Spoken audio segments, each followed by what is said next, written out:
तो इस चैप्टर में हमने अब तक जो आपको बताया है वो है यूनिवर्सल लॉ ऑफ ग्रेविटेशन के बारे में बताया है, न्यूटन्स के बारे में बताया है, वो किस तरीके से रूल वर्क करता है उस तरीके के बारे में, इस यूनिवर्स के बारे में रिलेटेड बताया था।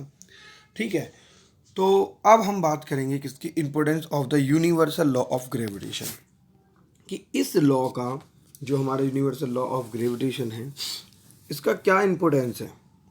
ठीक है, तो यहाँ पे लिख रहा था universal law of gravitation successfully explain several phenomena which were believe to unconnected या अन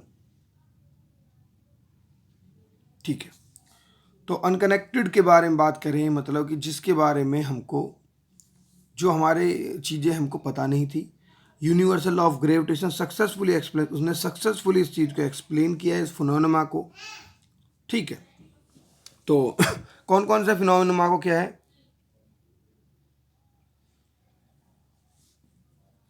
number 1, the force that bind us to the earth, यानी कि हमें बताया है कि अर्थ से जो हमें फोर्स बांधे रखता है।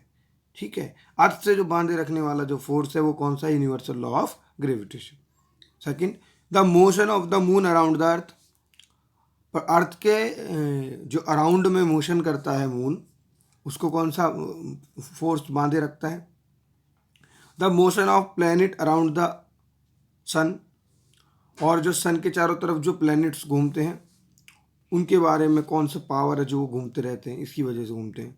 The tide due to the moon and the sun, और अगर आपने ज्वार भाटे का नाम सुना है, जिसको हम बोलते हैं टाइड, वो किसके कारण आते हैं, सूरज और चंद्रमा, यानी कि सन एंड मून, यानी मून एंड सन की वजह से आते हैं।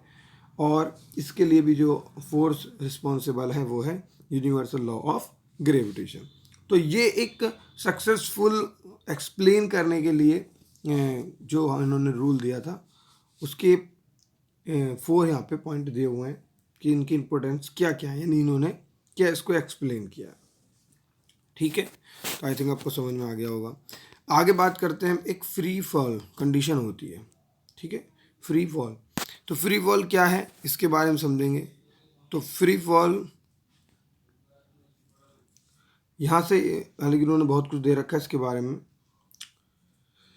तो earth attract the object toward it, this due to the gravitation force whenever, अब ये वाला शब्द याद कर लेना, object fall toward the earth under the force along we say the object are the free fall, यानी कि वो फोर्स जिससे अर्थ उसे अपनी तरफ खींचती है और उस पर और अदर कोई फोर्स उस समय, जिस समय अर्थ उस पर फोर्स लगा रही है और वो नीचे गिर रहा होता है, उस समय उस पर कोई और अदर फोर्स वर्क नहीं कर रहा होता है, उस कंडीशन को हम बोलते हैं फ्री फॉल।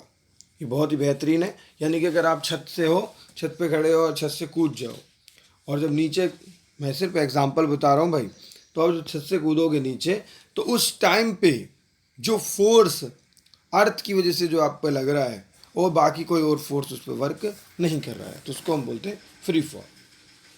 ठीक है, तो आई थिंक आपको समझ में आ गया, बहुत बड़ी बात है, आप समझ लेना इसको। हाँ, एक ये देख लीजिए, calculate the value of g, calculate the value of g, ये वाला स्मॉल जी यहाँ पे लिख रहा है दैट, देखिए एक जी जो होती है वो होती है हमारा, आप लोगों ने एक तो स्मॉल जी देखी होगी, कैपिटल जी देखी होगी। कैपिटल जी की वैल्यू आपको पता है 6.67 10⁻⁻11 न्यूटन मीटर स्क्वायर इंटू के जी की पावर -2, ये वाली कंडीशन हमारी है।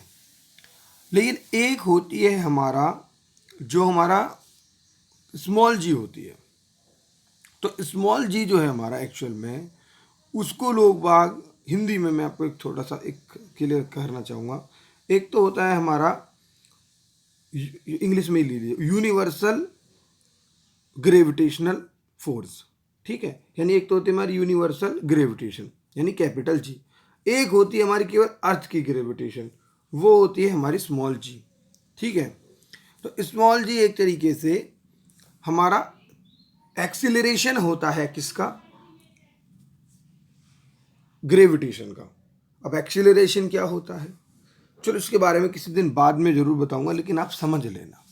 अगर आपसे कोई जी के बारे में पूछ रहा है, केवल ग्रेविटेशन बात की है उसने, तो आपको बहुत ज़्यादा चांस होना चाहिए कि आप कैपिटल जी के बारे में बात करो। बिकॉज किसी से भी पूछ लो कि ग्रेविटेशन क्या है, तो वो बताता है कि जिस पावर से अर्थ हमें अपनी तरफ अट्रैक्ट करती है उसको ग्रेविटेशन कहते हैं। बात सही है। वो एक्सीलरेशन वाला ग्रेविटेशन की बात कर रहे हैं, यानी स्मॉल जी की बात कर रहे हैं। लेकिन कायदे में जो जी होता है, वो ग्रेविटेशन जो होता है वो यूनिवर्सल माना जाता है। जैसे कि आप लोग बात पढ़ते हैं सिस्टम ऑफ इंटरनेशनल, यानी एसआई जो है यूनिट जो है, अगर आपसे कोई वेट की यूनिट पूछता है तो आप केजी बताते हो।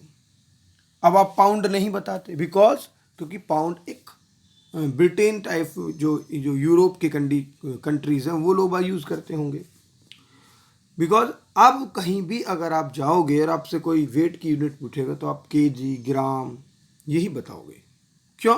क्योंकि ये इंटरनेशनल यूनिट है। तो जो चीज़ें इंटरनेशनल होती हैं, जो चीज़ें बड़े लेवल पे यूज़ होती हैं, वही हमें यूज़ करनी भी चाहिए। तो यहाँ पे अगर हमसे कोई ग्रेविटेशन की बात करता है तो हमें यूनिवर्सल लॉ ऑफ ग्रेविटेशन ही बताना चाहिए।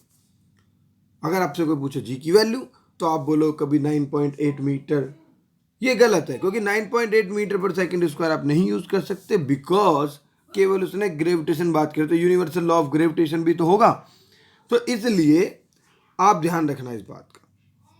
खैर, the calculate of the value of g यानी acceleration of gravitation, we should put the value of g, m and r. G हमारा यूनिवर्सल ग्रेविटेशन लॉ हो जाएगा, और एम जो है यहाँ पे वो मास है। कौन सा? अर्थ का मास। और आर क्या है? Radius of earth, radius of earth. Namely universal gravitation constant G is equal to 6.7 and 10⁻⁻11 newton metre square, and M 6 into 10⁻24 kg। ये हमारा क्या है? मास है किसका? अर्थ का। और उसके बाद आती है हमारी रेडियस ऑफ अर्थ, यानी कि 6.4 10⁻6 मीटर, और इसका फॉर्मूला होता है G M upon R square. जो जी है ये ऊपर है एम के साथ, और जी की वैल्यू रखी, एम की वैल्यू रखी, और ये हमने सॉल्व कर दिया। तो आंसर आया हमारा कितना? 9.8 मीटर पर सेकंड स्क्वायर। बात समझ में आई? तो ये इस तरीके का क्वेश्चन है, आप एक बार ये देख लें और ये सारे पॉइंट्स आप एक बार पढ़ लें, ठीक है। फिर मैं एक बार और आपको बताने की कोशिश करूँगा, ठीक है। मास और वेट क्या है मैं अगले वाले लेक्चर में आपको बताऊँगा, ठीक है।